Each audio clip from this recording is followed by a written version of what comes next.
Very pleased to be joined now by Deron Winn up against Phil Hawes this weekend. This one was pushed back a little bit, so he's been in your sights, I guess, for a few months now. How pleased are you to be taking on an opponent who's going to test you, but a guy, you've been able to focus on, and are you confident getting the win here?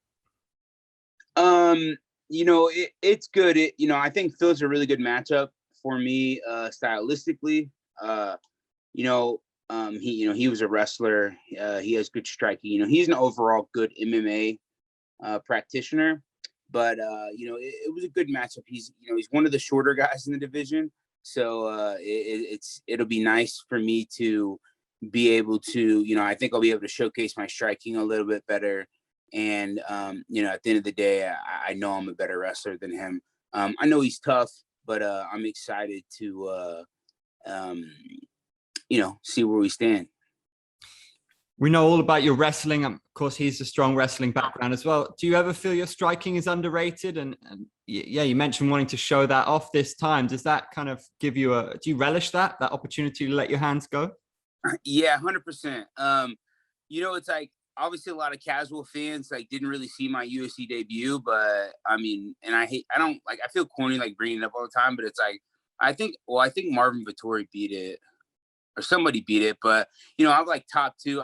For a while, I was holding the most significant strike record in the middleweight history in one fight. It was 171 strikes or something like that. But yeah, man. I've always had natural striking ability. I'm not some world class boxer or Muay Thai guy or anything like that. But I like to think that I have nice hands, and I think I have knockout power. And I just haven't really gotten to showcase that the way I want to. So it's 100% underrated, and I'm really excited to show everybody this weekend that it's underrated.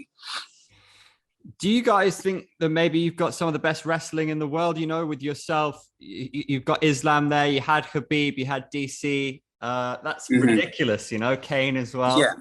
Yeah, for sure. We 100% are the best wrestling gym. There's good wrestlers that go to other gyms, but for the most part, all throughout, and I think it's just the tradition of AKA, it's even our amateurs and even our, maybe pros who haven't made it yet or anything like that. They all have really good grappling because they're just surrounded by so many grapplers, and we've had so many grapplers in and out of the gym. 100% we're the best wrestling gym. And MMA grappling, questionably as well. Islam and Khabib and them are not necessarily wrestlers. They know how to wrestle, and coming from Dagestan, the Dagestanis love wrestling. But they're sambo guys, but they have really good wrestling. It's they're not jiu-jitsu players, but what I was saying, I meant they have really good grappling. And by that I don't MMA grappling, not just pure jiu-jitsu, not just pure wrestling. They are really good at combining those things. So we all feed off each other, and you got to think that for so many years that everyone has fed off each other, what to do here and how to do this, and and it just kind of trickles on down. And without a doubt, we're the best wrestling gym in the world.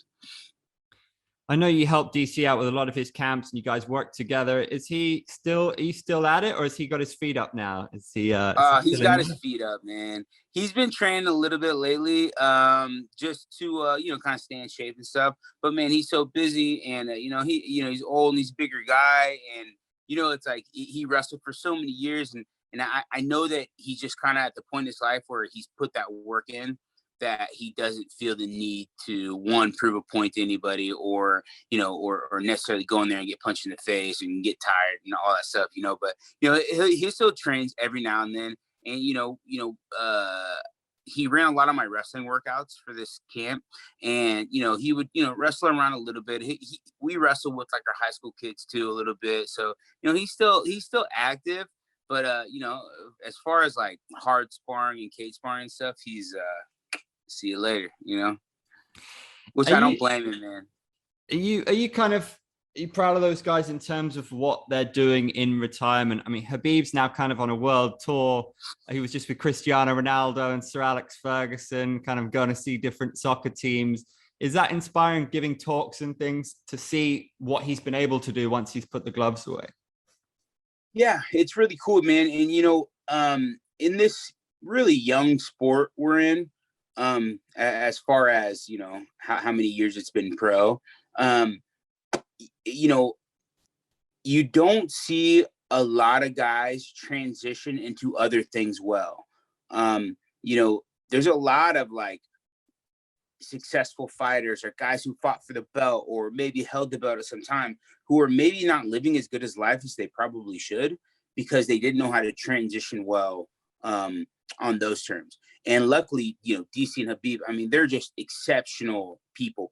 Like, I want to say like they're each people persons, And so, is that how you say it? People persons? Yeah, people. Yeah. Yeah. I don't know, Okay. man. You know what I mean? You know what I'm saying, though, right? Yeah. Like they're just really good at interacting with others. So yeah, no, it's awesome, and I'm super happy for him because, man, people don't understand truly how much time and effort and work and everything you have to put in to be successful in a sport, in a combat sport. And I know both of those guys, which I can understand because of wrestling, but with DC's wrestling and Khabib's sambo, they put in so many years prior to even the MMA game. So it's good for them to be able to be successful and kind of be a productive person of society in a different way. Which is an easier way. I like to tell people it's like wrestling and MMA are the two hardest things I've done, like personally, physically, and mentally. So when I have to do these other things, it's like one of my parents were asking me a couple weeks ago, like, hey, when the kids come out to wrestle, you get nervous? I'm like, what I got to get nervous for? You know what I'm saying? Like, I've done that. I felt that nervousness. And I know those guys have as well. So it's like whenever you're doing these other things, and maybe public speaking is a little nerve-wracking or something, but for those guys who speak so well, I don't think it bothers them as much as it would as a normal person. So yeah, man, I'm super happy for him. Obviously I see DC on a daily basis. He lives a really good life. He's super busy. But yeah, I'm super happy for those guys. I feel like if you can wrestle, you can do anything. Is that fair to say? Yeah, I'm serious, bro. There's like a old corny shirt I remember you could buy when I was a kid, like the U tournaments. It was like, once you've wrestled, everything else in life is easy. And it's true, bro. Obviously, life is very hard, but there's very few things I've done that was harder than like winning a big match or winning a big fight and cutting weight. Like there's not many things that are harder than that in life. I've seen from your Instagram, you got a lot of rounds in, it seems like, with Islam. Have you been working with him a lot? And do you think Khabib said there's a 99% chance that he beats Hooker? Hooker maybe gets one punch off, but I mean, is he just that good? And is he going to tear Hooker apart, do you think? I think Dan Hooker is a great fighter. And he's obviously shown that over and over again. He's very, very tough.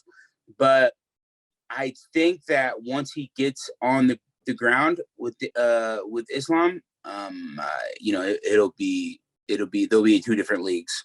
And I think that Islam has been able to show that recently. And Islam's his ground game is crazy, bro. I give them a hard time about this, and I say this honestly, submission wise, I think he's a better a ground player than Khabib was. Submission wise. Ground and pound, obviously, Khabib changed the game with that, right? He's developed a style that, now you see a lot of guys in MMA. I mean, there's actually literally a Khabib style, and that's my boy, and I love him, and I don't want to take anything from him. But I like submission-wise, man, Islam's crazy good on the ground, bro. Yeah, so no, I think that Islam's just a couple fights away from a title shot, and I do think one day he'll hold the title. He's the man, bro. For you, is your trajectory top 15 after this fight and then onward? Yeah, I think that me and Phil are not necessarily in the same position, but I think whoever wins this fight, we're one fight away from, we're either fighting somebody top 15 or one fight away from fighting somebody top 15, and which is both deserved. And I think we'll both be ready for something like that. So, you know, after this weekend, we'll be able to know a lot more, you know. He's on a really impressive win streak. So are you conscious of a big finish here maybe puts that kind of explanation point on it to kind of sail you towards the top 15? Yeah, for sure. And one thing I've lacked in the UFC is a finish.